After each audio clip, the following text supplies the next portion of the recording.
I really like how Gumayusi is actually using his heal for movement speed. This is extremely impressive, right? And look how he walks up on Xayah. He just Qs, backs off, spaces, he is out. Alistar panics and just goes on the Galio. Now he heals instantly for the movement speed, and then now he's just hitting the Xayah. I really like that he goes on Xayah here and he just gets a kill on Xayah like immediately.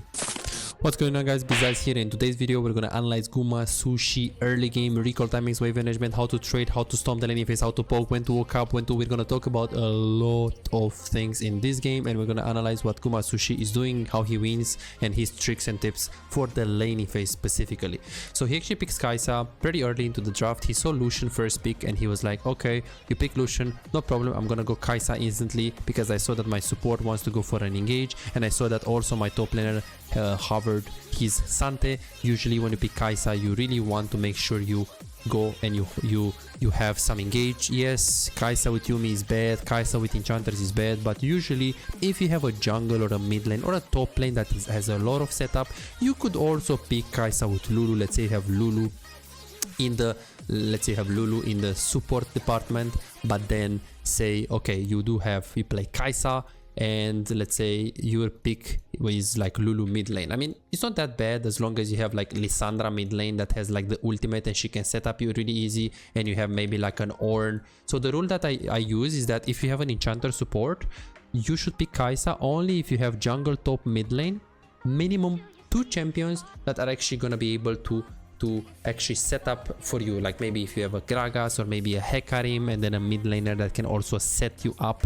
Could be maybe like a Malzahar or maybe like a Veigar or something. So don't pick her only if you know you have enchanter and you have absolutely no engage. It's either you have an engage on support, or if you don't have an engage on support, I recommend you to pick Kai'Sa if you have 2 champions on the other lanes that can set you up good. And by set you up good, I don't mean, you know, oh, you know, I have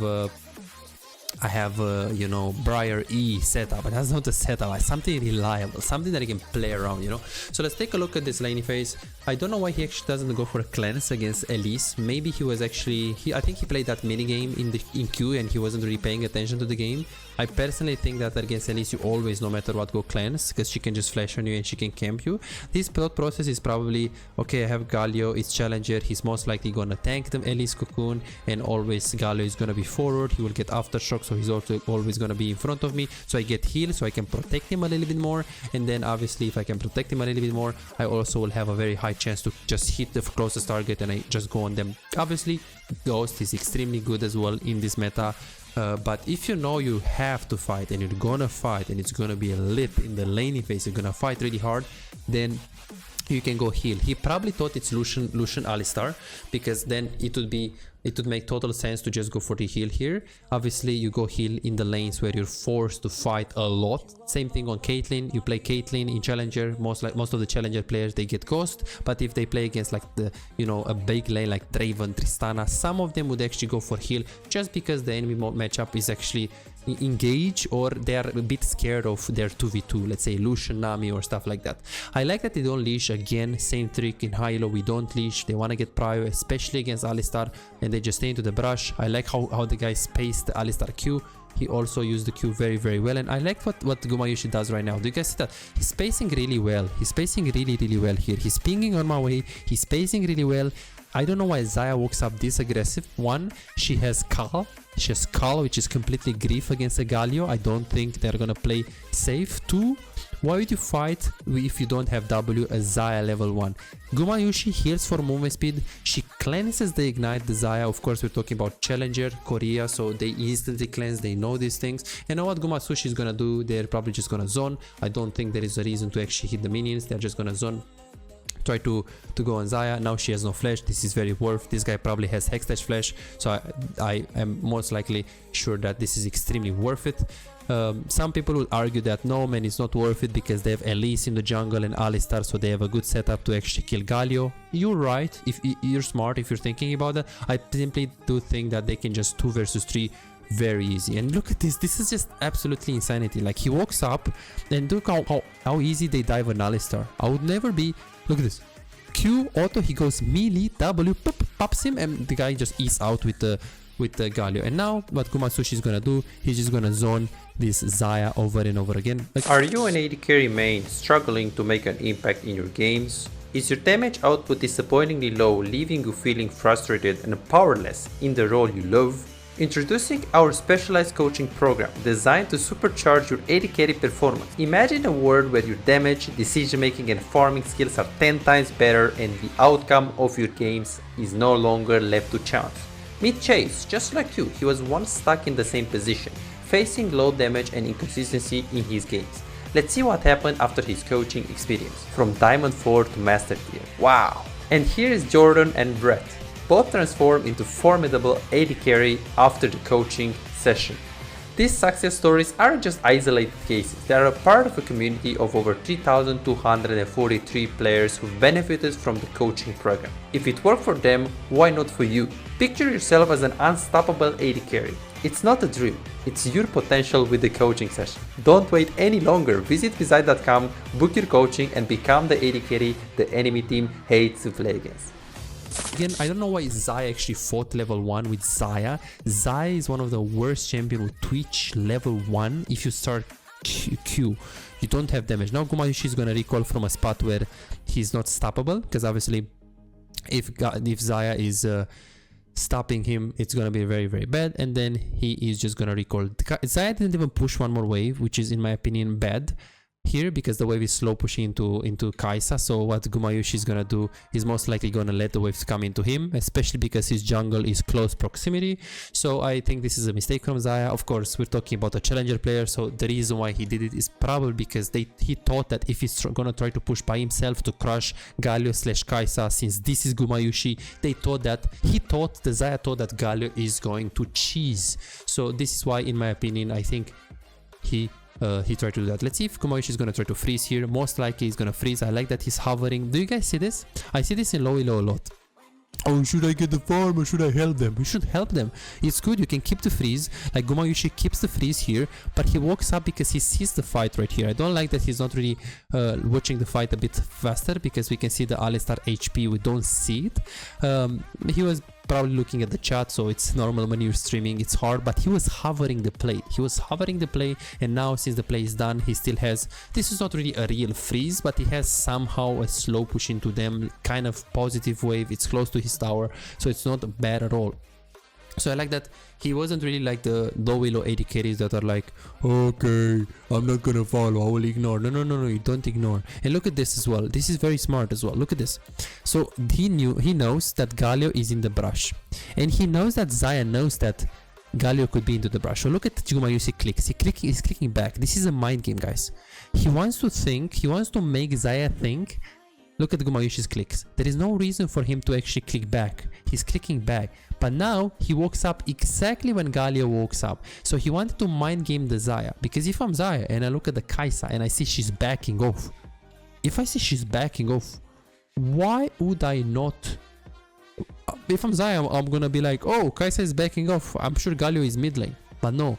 Gumayusi did a mind game. He intentionally backed off so he can make Xayah think that no one is in the brush. So then they actually did that. Very good. Very, very good. Isolated Q on the Alistar. And then now, probably gonna sneak the plate. I think they're gonna push the wave, sneak the plate, and recall. Since Jarvan is also gonna recall, they could theoretically stay because they will win anyways. Xayah is extremely weak. And now he has to just flash because Elise is coming. That's why Cleanse is considerable. Good. Now Gumayusi actually stays. He doesn't recall because he sees so many minions he's gonna lose if he recalls. And let's be honest, he has 1200 gold. It's not that much, so he can recall after taking this wave. He will probably recall. I don't personally think he's gonna push one more wave. He could, because he's very safe into this case. Okay, so he saw the guys on the river. Galio is on the river, so he felt very comfortable to push this wave. Good. He recalls instantly. He knows that Xayah is very close to the tower, so he recalls right there in place. Usually pro players, you guys will see that most of the pro players, they like to recall in the brush, or they like to recall in this corner, just because it's fog of war and you have to be literally here to be able to see that corner. In this specific case, Gumayusi is constantly tracking the Xayah, so he knows whether Xayah is able to stop his recall or not. So in this case, he knows Xayah is there. pretty far away from him, so he can't really get stopped off the recall. Therefore, he presses B instantly. Of course, for those of you that are like lower elo, you might think, oh coach, but how should I recall? Well, you should recall usually into the brush, you should recall usually on the corner of the wall. But if you're so good that you're actually tracking the enemy AD carry and you know exactly where they are, and you recall in on the spot, as long as you don't get stopped off the recall and you know it's super safe, you can do it. But it's just better to be safe than to be sorry. You just gotta make sure you track that enemy AD carry, because if you do it and you do it randomly and you just recall and you get stopped off the recall, it's gonna be very, very, very bad, obviously. I really like how Gumayusi is actually using his heal for movement speed. This is extremely impressive, right? And look how he walks up on Xayah, he just Qs, backs off, spaces, he E's out, Alistar panics and just goes on the Galio. Now he heals instantly for the movement speed, and then now he's just hitting the Xayah. I really like that he goes on Xayah here and he just gets a kill on Xayah like immediately. So this was insane. This was insane. And then now Galio just walks up. So this is how Gumayusi wins the lane. He has 72 farm in 8 minutes. What did he do?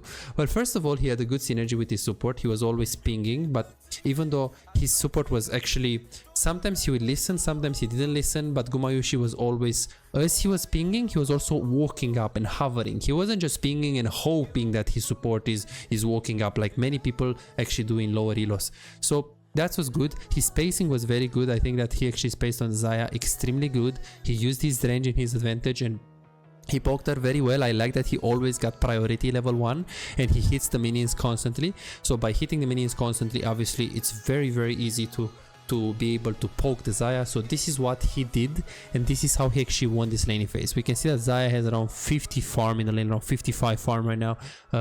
So this is extremely hard for Xayah to play. Gumayusi has almost 100 farm, he has a good composition, and he's playing Kai'Sa. So all what he has to do now is to hover the place. As we can see, he's very flexible. He's checking the red buff, he's looking at the minimap. He's not scared like many of the lower elo players to lose farm, because obviously a lot of players are like, oh, but I'm not gonna lose the farm. But the reality is, like, if they're gonna fight on the river and you know you can join, you can always consider moving. Of course, as you guys can see here, Gumayusi, he sees this fight, they're really low, so he has ulti, he could hover. The problem is that it's pretty far, and he also started to push the wave with static shift.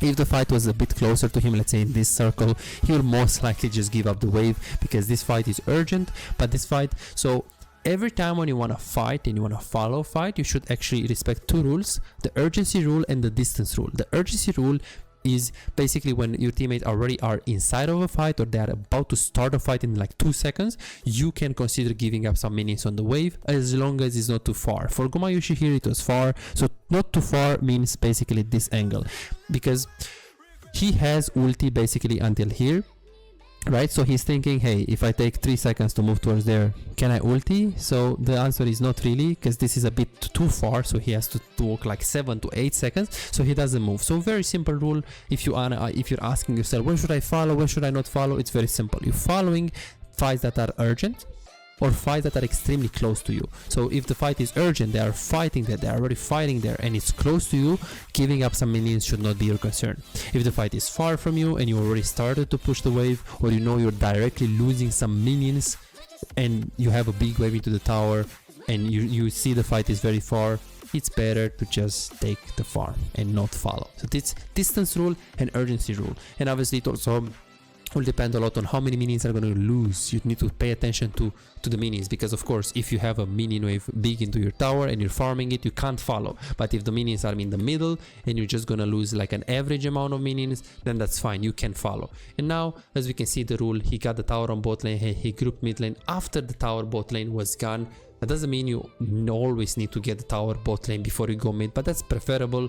So if no one is pinging you to go bot lane, it's preferable to actually if no one is pinging you to go mid lane because your mid lane wants you to go mid lane so he can go bot lane, then obviously you can group a bit later on mid lane. So this is what Gumayusi did, this is how he won. I hope you guys enjoyed. Please, thank you so much, like, subscribe, make sure you guys do that, and See you in the next video. $5. If you have problems improving and getting better in the game faster but cannot afford booking coaching, on my Patreon you can access more than 627 VOD reviews, premium videos about how to wave management, mid-game macro, and tier lists that will show you the best champions to climb and to improve for your elo. And these are not on YouTube, this is only on Patreon, they're exclusive. Moreover, you can participate in the free coaching waiting list to get a premium VOD review. I'm giving away 2 free VOD reviews every single week. All what you need to do is simple 2-step process. Subscribe to my Patreon and share your OPGG, and voila, you are on the waiting list. You're gonna get a personalized VOD review for any game in your match history.